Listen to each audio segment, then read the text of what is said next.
위대한 종교 개혁자 칼빈은 자기 인생의 철학을, 신앙의 철학을 하나님 앞에서 라고 하는 구절로 요약했습니다. 하나님 앞에서, 지금 바로 내 앞에 하나님이 앉아 계신다. 혹자는 하나님이 바로 내 앞에 60cm 앞에 앉아 계신다라고 생각하고 말하고 대화하고 살아가는 모습을 하나님 앞에서 라고 말했어요. 이 하나님 앞에서라고 하는 이 말은 라틴어로 코람 데오라는 말입니다. 아마 많이 들어봤을 거예요. 코람 데오. 시작. 코람 데오. 하나님 앞에서, 이런 뜻이에요. 여러분, 하나님 앞에서 살아가는 신앙생활을 한다면 우리는 반드시 매사에 승리할 수 있음을 믿으시기를 바랍니다. 네. 저와 여러분이 지금 하나님 앞에서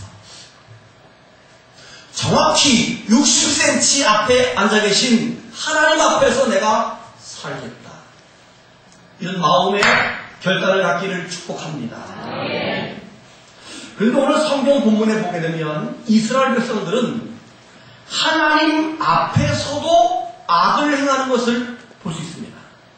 7절을 보시면 이스라엘 자손이 여호와의 목전에서 악을 행하여 그랬습니다. 이스라엘 자손이 여호와의 목전에서 악을 행하여 자기들의 하나님 여호와를 잊어버리고 바알들과 아스라를 섬겼다, 이렇게 말하고 있습니다. 여러분, 불꽃 같은 눈으로 지켜보시는 하나님 앞에서 악을 행한다는 것은 이스라엘 백성들이 타락을 해도 보통 타락한 것이 아닙니다. 우리 속된 표현으로 간이 부었어요.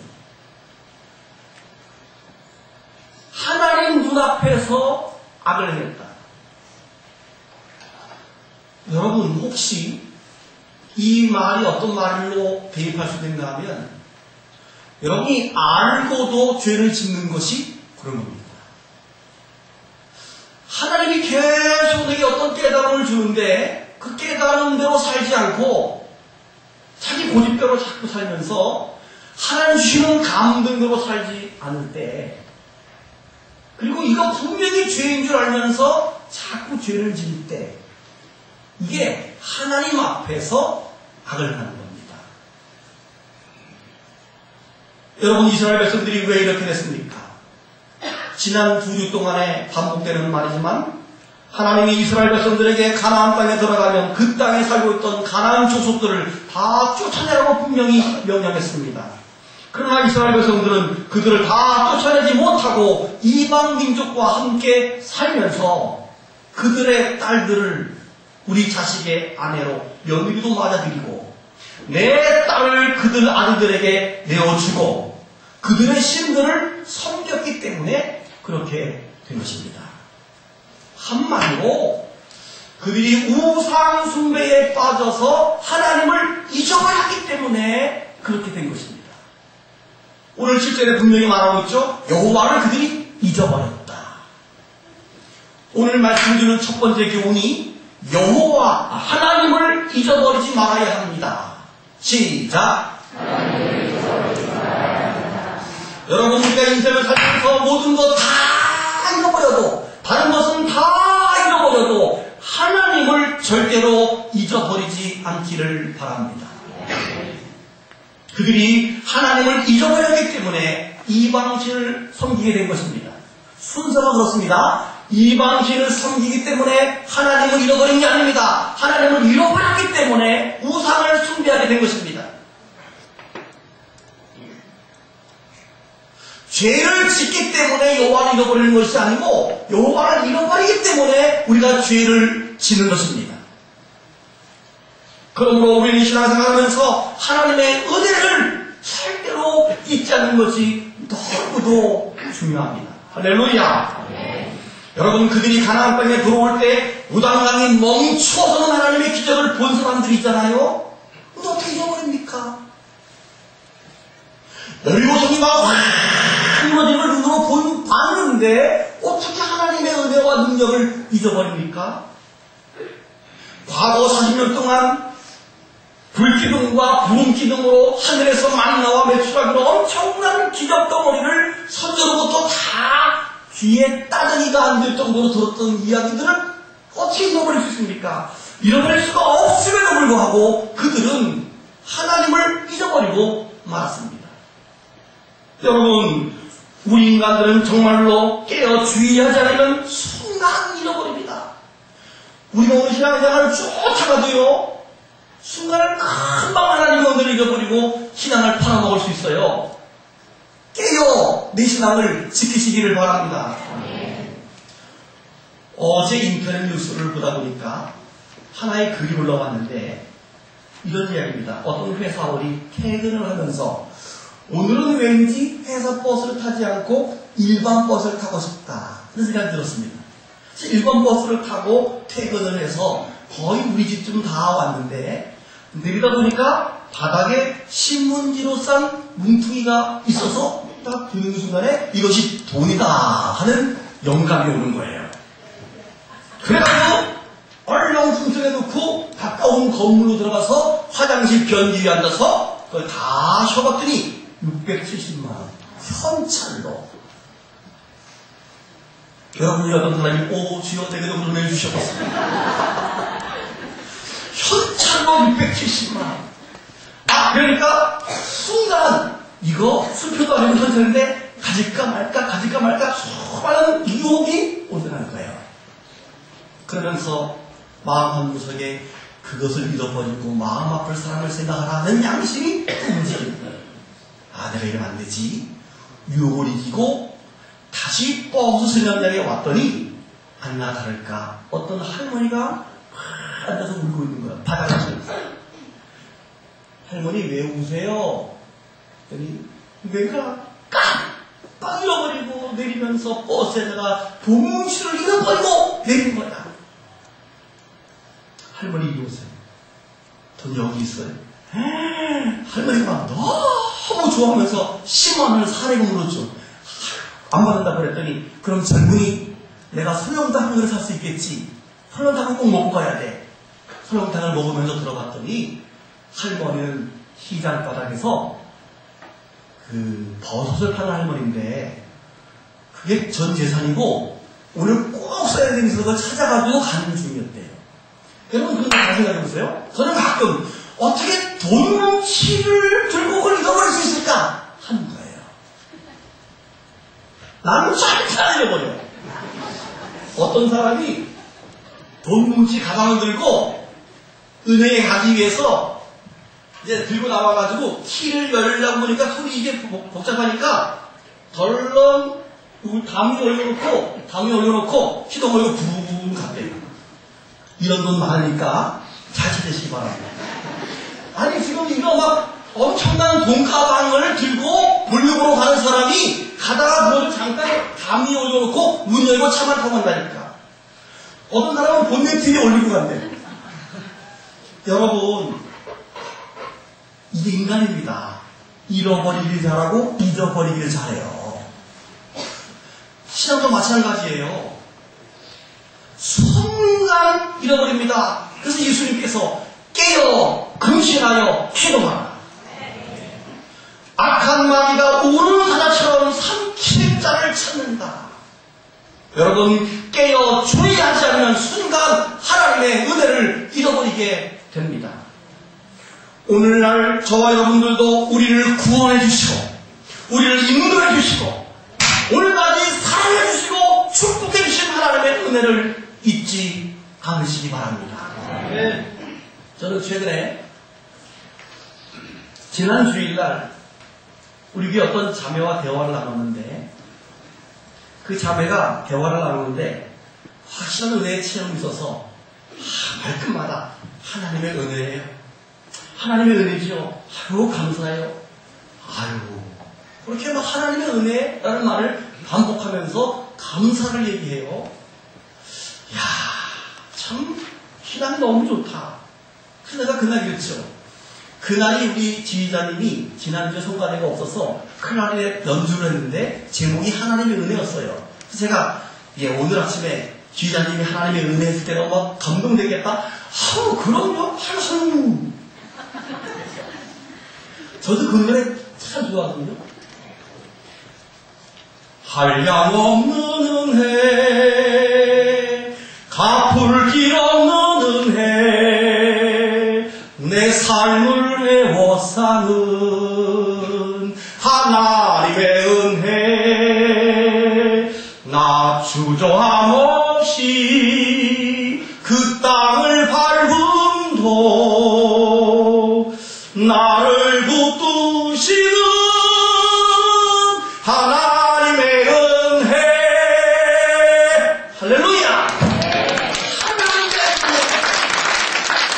시작은 다 치시던가 몇 년만 치시는 거야? 하나님의 은혜. 그 자매와 얘기를 나누는데 자기가 하나님의 음성을 들은 얘기 뭐 이런 거 하는데 내 마음이 그렇게 기쁠 수가 없는 거예요. 왜 기쁜가 하면 그 자매가 우리 교회의 교인이라는 거, 특별히 내가 어릴 때부터 키웠다는 게 너무 감사한 거예요. 야 어쩌면 이 담임 목사가 좋은 것도 있고 장점도 있고 단점도 있는 거 어떻게 장점만 닮았니? 어떤 사람은 담임 목사의 장점만 닮아. 여러분 그렇죠. 여러분 자녀가 꼭 자기의 약점만 닮아. 이가 잘 수 없는 거, 이런 거, 눈 나쁜 거, 머리 나쁜 거, 그거만 다 닮아.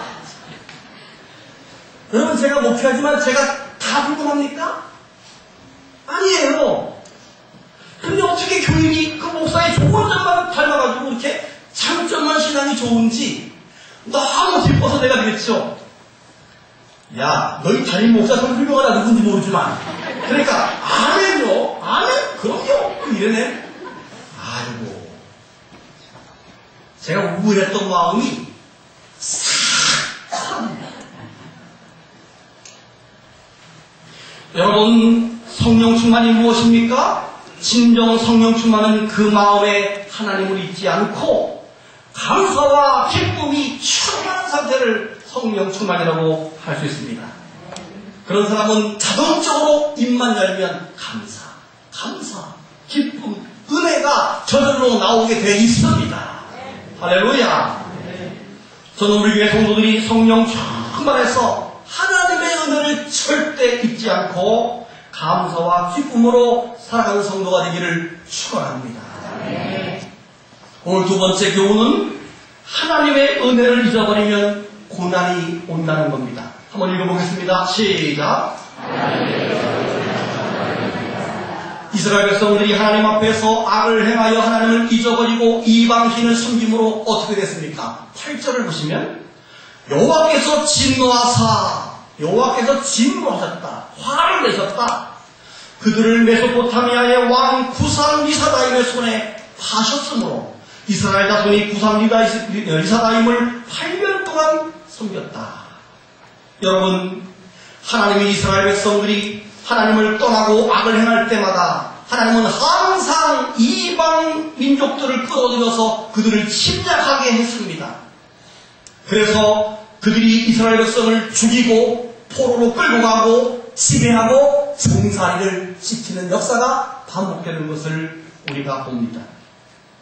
하나님께서 진노하셔서 이스라엘 백성을 이방인의 손에 팔았다라는 표현을 쓰고 있는데 이 팔았다는 표현은 그 당시에는 사람을 사고 팔았거든요. 노예를 사고 파는 시대였기 때문에 하나님이 이방인의 손에 이 선민을 내어주었다. 소유권을 넘겼다. 이런 말입니다.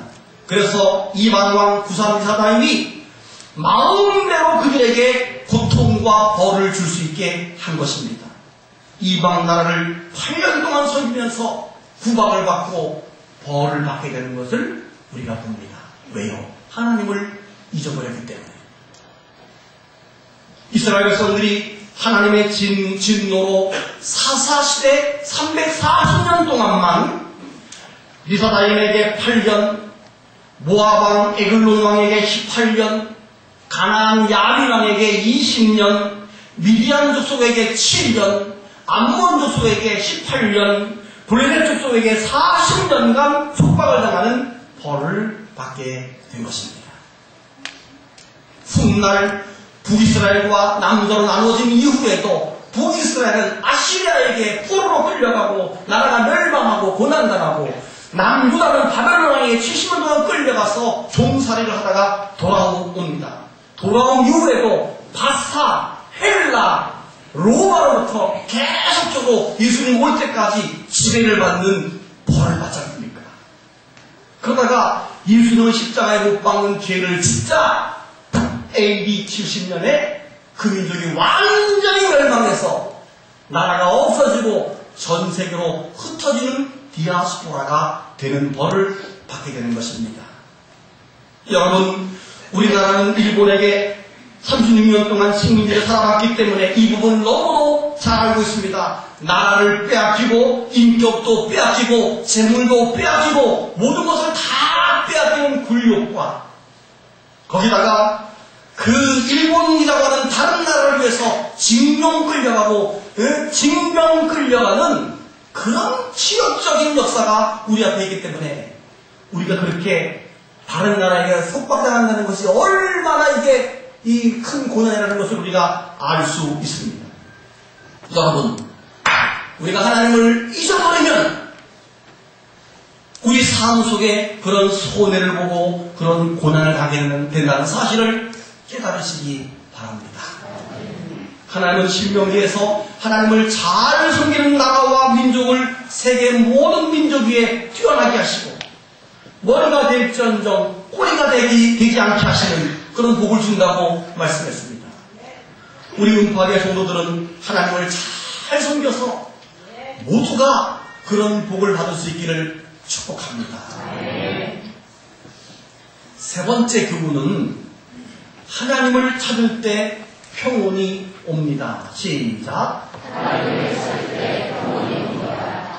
그렇게 8년 동안 고난받은 이스라엘 백성들이 어떻게 했습니까? 9절에 보니까 이스라엘 자손이 여호와께 부르짖음에 여호와께서 이스라엘 자손을 위하여 한 구원자를 세워 그들을 구원하게 하시니 그는 곧 갈렙의 아우 그나스의 아들 온니엘이라 했습니다.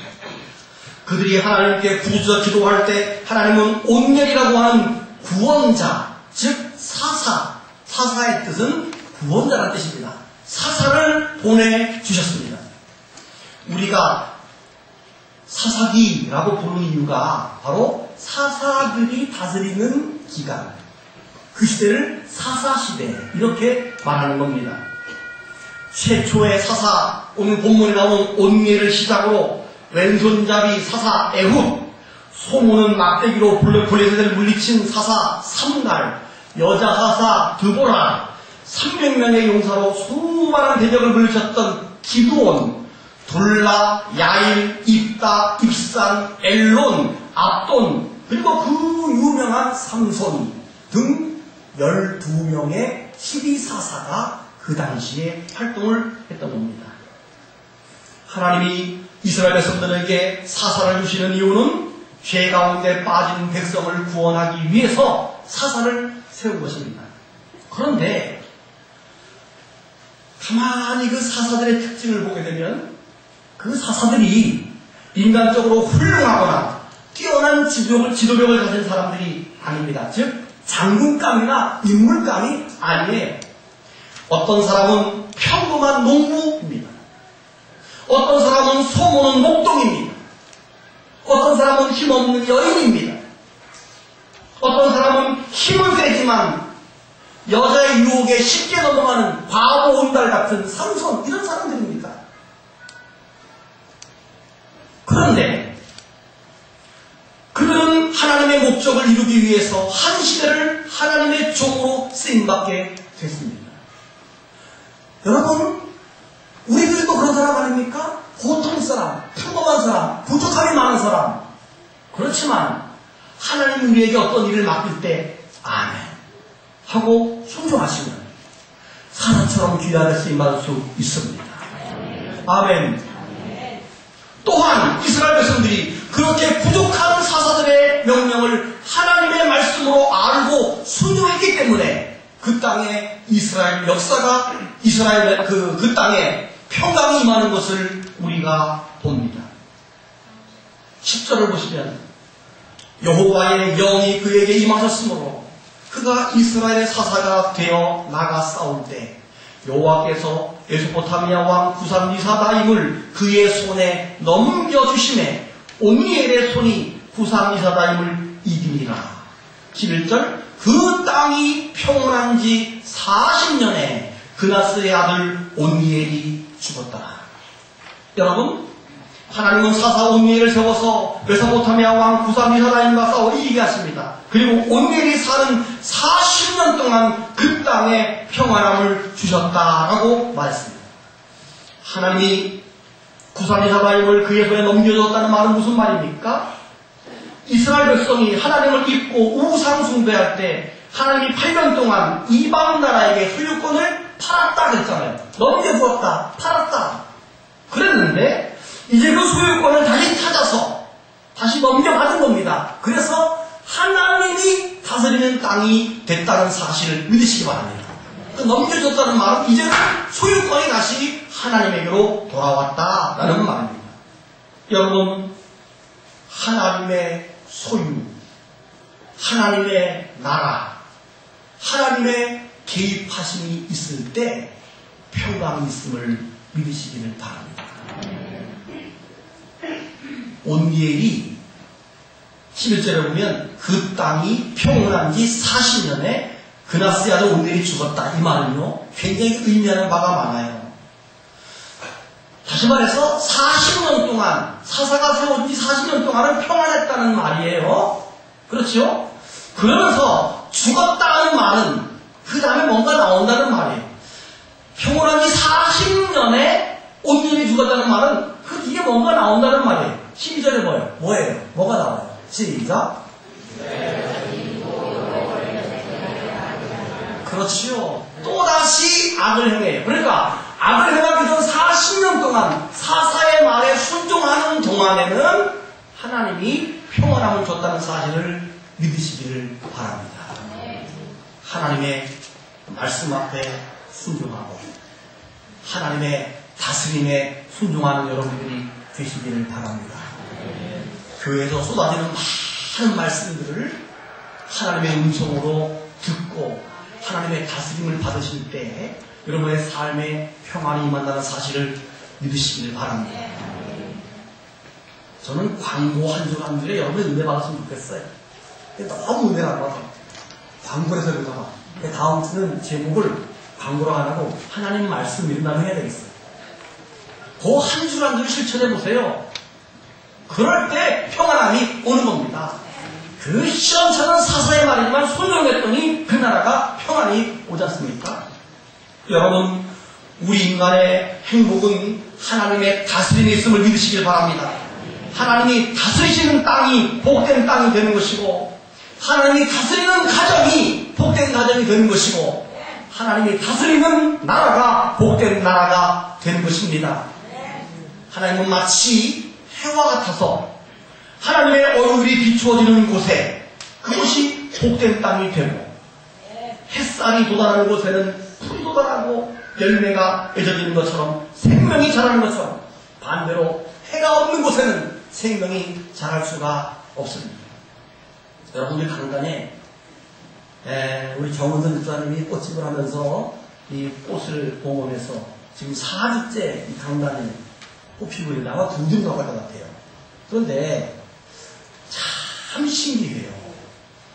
꽃이 피어서 왔지만 계속 피고 있는데 이걸 여기다 가만히 두면요 이게 한 수요일 목요일쯤 되면 이게 뭐랄까 햇빛을 못 봐가지고 좀 시원찮아져요. 그럼 이제 바깥으로 끌고 나가지고 햇빛에 계단에 햇빛 들어오는 데다가 좀 두잖아요. 직사광선 말고 두면 한 2시간 지나면 아주 탱탱하게 이 꽃이 활짝 피는 것이 눈에 보인단 말이에요. 여러분, 마찬가지입니다. 성경에 보면 하나님을 공의로운 해라고 표현했습니다. 말라기 4장 2절에 보니까 내 이름을 경외하는 너희에게는 공의로운 해가 떠올라서 치유하는 광선을 비추어 주리니 할렐루야. 너희가 나가서 외양간에서 나온 송아지같이 뛰리라. 치유의 광선.